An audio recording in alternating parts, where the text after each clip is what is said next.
অমুকের সাথে যাওয়া যাবে না, তমুকের সাথে যাওয়া যাবে না। আমার প্রশ্ন, বাংলাদেশের দুইটা বড় বড় হাই ভোল্টেজ দল আছে। আমি ছোট মানুষ, যদি সম্ভব হয় আমাকে আমার প্রশ্নগুলোর উত্তর দিবেন। আমি দরকার পড়লে নতুন করে কালামা পড়ব। বাংলাদেশে দুইটা হাই ভোল্টেজ দল আছে, একটা দলের নাম বিএনপি, একটা দলের নাম আওয়ামী লীগ।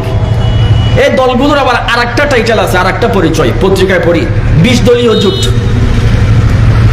14 দলীয় জোট। এর মানে হচ্ছে বিএনপির মতো হাই ভোল্টেজ দল আরো 19টা ছোট ছোট দলের সাথে সম্মিলিত হয়ে তারপরে ক্ষমতায় যাওয়া লাগে। আওয়ামী লীগের মতো হাই ভোল্টেজ দল রাশদ, ফসদ, জাসদ, মাসদ কতগুলোকে নিজের পাশে আইনা তারপরে ক্ষমতায় যাওয়া লাগে। বিএনপির মতো দল যদি আরো 19টা দল নেওয়া লাগে, আওয়ামী লীগের মতো দল যদি আরো 14টা দল নেওয়া লাগে, তো ভাই আপনি এমন কি হয়ে গেছেন একা একা সংসদ কায়েম করে ফেলবেন? বলেন, আপনার নেতা নাই 5টা, কথা বলেন 10 রকম না। আপনি এমন কি হয়ে গেছেন জামাত ইসলাম একা কি ইসলাম কায়েম করবেন? আপনি ইসলামী আন্দোলন এমন কি হয়ে গেছেন একা কি আপনি বাংলাদেশে 300 আসন পাবেন? আপনি জমিয়ত, আপনি খেলাফত, আপনি ঐক্যজোট, আপনি একা কেমন কি করবেন? প্রসঙ্গ একটা, ভারতের সরকার যখন আমাদের দুশ্মন হবে, বাংলাদেশের সবাই তখন এক হয়ে যাব। প্রসঙ্গ একটা, আমরা ঘরের বাইরে যদি কোনো দুশ্মন দেখা যায়, ঘরের 4 ভাই এক হয়ে যাব। পাড়ার শত্রুর সাথে যদি অন্য কোনো পাড়া আমাদের শত্রু দেখা যায়, অন্য পাড়াকে মোকাবেলা করার জন্য নিজ পাড়ার সবাই এক হয়ে যাব। বাংলাদেশের শত্রু যদি মায়ানমার হয়ে যায়, ভারত যদি হয়ে যায়, বাংলাদেশের জাত বিজাত এক হয়ে যাব। যদি ভারত সহ বাংলাদেশ সহ এশিয়া মহাদেশের শত্রু যখন আমেরিকা হয়ে যাবে, আমেরিকা বিরোধী আমরা ভারত সহ এক হয়ে যাব। আমেরিকা সহ পৃথিবীর বিরুদ্ধে যদি পৃথিবীর বাইরের অন্য কোনো এলিয়ান রাষ্ট্র যদি শত্রু হয়ে যায়, তখন আমেরিকা ট্রাম্পের লোক আমরা ঐক্য করব। এইরকম 5টা উদাহরণ যদি আপনি বুঝেন, একই রকম কথা, বাংলাদেশের জাতীয়তাবাদ যখন মুসলমানদের দুশ্মন হবে, বাংলাদেশের বহুত্ববাদ যখন ইমান আকীদার দুশ্মন হবে, বাংলাদেশের সেকুলারিজম যখন মুসলমানদের দুশ্মন হবে, বাংলাদেশের ধর্মনিরপেক্ষতাবাদ যখন মুসলমানদের দুশ্মন হবে, তখন কেবলাওয়ালারা, নবীওয়ালারা, ইসলামওয়ালারা, আকীদাওয়ালারা এক হয়ে যাব সেকুলারিজমের বিরুদ্ধে, জাতীয়তাবাদের বিরুদ্ধে। চিল্লায় বলেন ঠিক কিনা?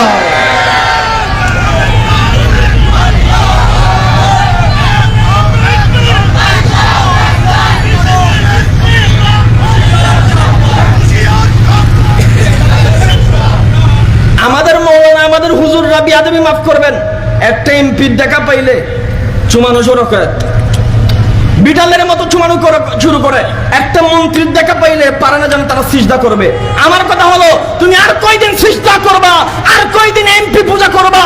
তুমি নিজে এমপি হও, তুমি নিজে মন্ত্রী হও, তোমার আছে হাজার হাজার মাহফিল, হাজার হাজার শ্রোতা, তোমার আছে তাবলীগ জামাতের মতো 50 লক্ষ মানুষের জমায়েত, তোমার আছে চরমনের মাহফিলের মতো 50 লক্ষ মানুষের জমায়েত, 50 লক্ষ মানুষ ঘরের মধ্যে বউ বিবি বাচ্চা লাইকা আসছে, 5 জন সদস্য আছে, 50 লোকের 5 দিয়ে গুণ দাও, 50টা সিট তোমার হাতে আসে, 70টা সিট, 100টা সিট তোমার হাতে আসে। তুমি যদি মন্ত্রী হও, তুমি যদি এমপি হও, আজকের সময়ে বাউল সরকার আল্লাহ বিরোধী কথা বলতে পারতো না। আল্লাহর বিচার চাওয়ার জন্য, বাউল সরকারের বিচার চাওয়ার জন্য ইবাদতের মাহফিল করা লাগতো না। আল্লাহ বিরোধী কথা বলবে, বাউল সরকারের কল্যাণ তখন তার গর্দনায় থাকতো না। চিল্লা বলেন ঠিক কিনা?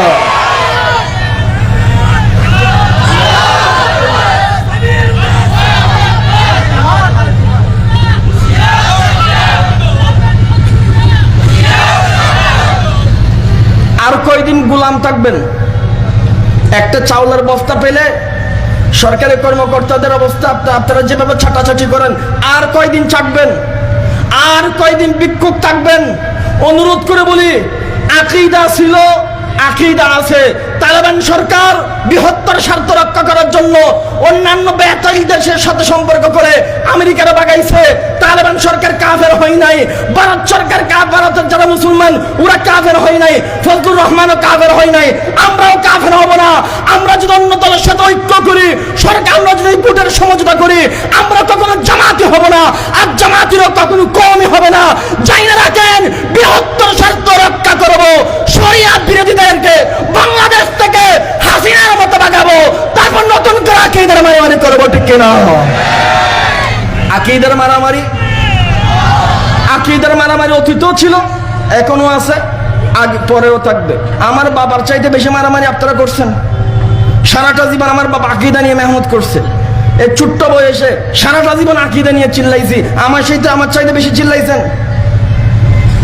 দলে দলে বিভক্ত, একটা ডানে একটা বামে, একটা ওইদিকে একটা এদিকে, কোনো শৃঙ্খলা আমাদের ভিতরে নেই। আমি বলেছি বাংলাদেশের আওয়ামদের কেবলা আছে, বাংলাদেশের পাবলিকদের কেবলা আছে, এই দাড়িওয়ালা টুপিওয়ালাদের কোনো কেবলা নাই। আপনি আওয়ামী লীগদেরকে জিজ্ঞান আপনাদের কেবলাকে, বলে শেখ মুজিব। রাজনৈতিক কেবলা শেখ মুজিব। বিএনপিদেরকে জিজ্ঞান কেবলাকে, রাজনৈতিক কেবলা জিয়াউর রহমান। আমাকে জিজ্ঞান তো আমার রাজনৈতিক কেবলাকে, আমি বলবো হা হা লা দেরি।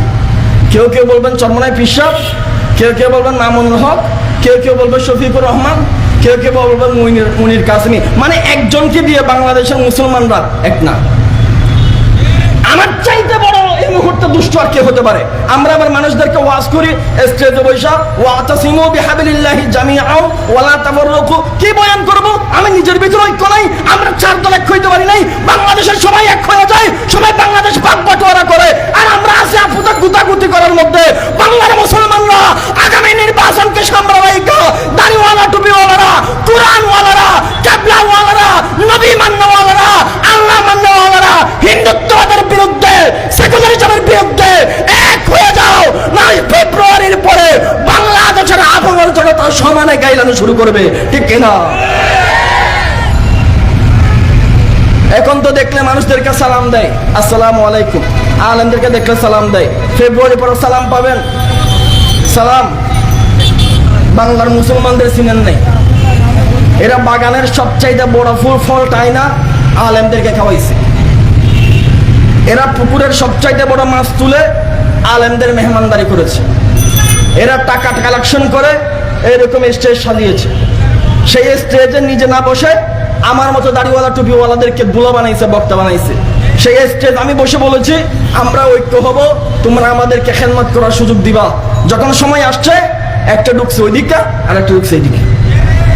আমার চাইতে বড় লাগামহীন আর কে আছে? আমরা ওয়াজে বৈশা বলেছি হযরত ওমর ইবনে খাত্তাব মাথায় চাউলের বস্তা নিয়া বুড়ির ঘরে গেছে, গরিবের ঘরে গেছে। এই ওয়াজ সারা জীবন শুনাইয়া আওয়ামের টাকা পকেটে নিয়ে তারপর বাড়ি ফিরছি।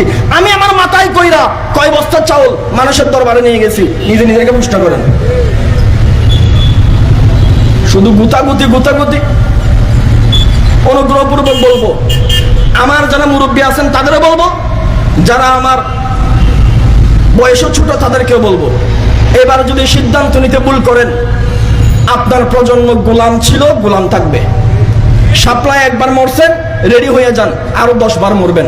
শাপলার মরার জন্য হয়তো আল্লাহর কাছে মাপ পাবেন, আগামীতে যা মরবেন ওই মরার জন্য মাপ পাবেন। বাংলাদেশের আওয়ামুন নাস জনসাধারণ আমাদের কাছে হক পায়। 100 বছর তারা কাঁদতেছে। উসমানী খেলাফত শেষ হয়ে গেছে, 100 বছর হয়। 100 বছর পর্যন্ত তারা কাঁদতেছে। তারা না খেয়ে আমাদেরকে খাওয়াইছে। শত শত কওমি মাদ্রাসা তৈরি করে দিয়েছে। প্রত্যেকটা ইট, বালিকণা, রড, সিমেন্ট আওয়াম মানুষের টাকায় কেনা। ওরাই টাকাগুলো দিয়েছে। নিজে চড়ে রিক্সায় হুজুরদেরকে প্রাইভেট গাড়িতে করে মাহফিলে নিয়ে আসে। নিজেরা গামছানোর টাকা দিয়ে হুজুরদেরকে মেহমানদারি করে। 100 বছর পর্যন্ত বাংলার আওয়ামুন নাস আমার আপনার মেহমানদারি করলো। হযরত জি মাপ চাই আল্লাহর ওয়াস্তে, আপনি কি খেদমত এদের করেছেন, কি দায়িত্ব এদের নিয়েছেন, আল্লাহর ওয়াস্তে জবাব দেন। এবার আপনি দায়িত্ব বুঝে নেন। দায়িত্ব যদি বুঝে না নেন, আমরা গোলাম ছিলাম, গোলামে থাকবো, গোলামে পরিণত হব। আল্লাহর ওয়াস্তে মাপ চাই। অনুগ্রহপূর্বক আগামীতে বাংলাদেশের জনগণের দায়িত্ব মাথা আনতে হবে। যদি নিতে না পারেন, আমি অনুরোধ করে বলবো, তরুণ যারা আছে বাংলাদেশের, যারা চিন্তাশীল মানুষ, এদেরকে দায়িত্ব দেন। দেখবেন আলেম ওলামারা দায়িত্ব আসলে বাংলাদেশের সংসদে আলেম ওলামারা গেলে বাংলাদেশের আমল পরিবর্তন ঘটিয়ে ফেলবে। চাঁদাবাজি থাকবে না, দর্শন হওয়া লাগবে না, বাংলাদেশের মধ্যে রাহাজানি থাকবে না, ইয়াবা প্রিন্সিপাল থাকবে না। পর্দার অন্তরাল মা বোনদেরকে বলবো, কোন মা বোন দর্শিত হয়েছে বিচার চাওয়ার জন্য থানায় আসতে হবে না, আলেম ওলামাদেরকে সংসদে নিয়ে যান। যে ব্যক্তি দর্শন করেছে সে দর্শকের জানালা তোমার ঘরে উঠানো হবে। আলেম ওলামাদেরকে ক্ষমতায় নিয়ে যান, দর্শকের বিচার তোমার উঠানো হবে।